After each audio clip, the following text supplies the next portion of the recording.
The Mastery Club, this book that I've written, is about 5 kids who form a club which is for the purpose at the simplest level of achieving their goals, and at a more profound level it's about creating the lives of their dreams. I was hooked. You know, I discovered that I loved inventing characters and situations, and I loved the challenge of seeing if I could create a world that's so real that the reader gets lost in it and they lose the outer world, right?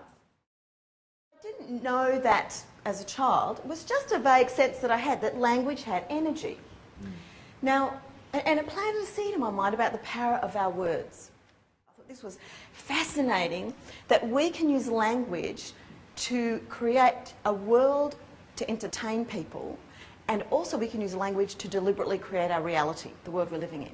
And so this application of language to these two different things, that was what really fascinated me. Still reading all of these books because I loved it. I was really interested in it, and it worked for those people, so you know, it's good stuff. And in fact I started to have ideas, wouldn't it be great to write a book for kids about these laws? You know, that would be really good.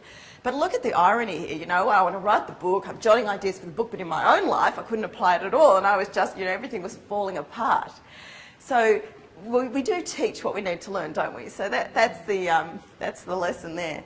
So there I was, you know, thinking about these ideas, not applying them, and my family life was getting worse and worse and worse.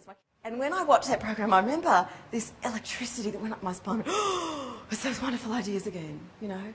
And that was it. I was restless again. They were all going around, and I was thinking about that story I wanted to write for kids again. And it was all started going on down in my mind again. And that was, in that period was when the idea came for me, the Mastery Club. This title, I thought, oh, that's a good title. In 2003, I was 39, the year before the big 4-0. You know when you get to a big O birthday and you sort of evaluate your life, don't you? Do you find that you do that?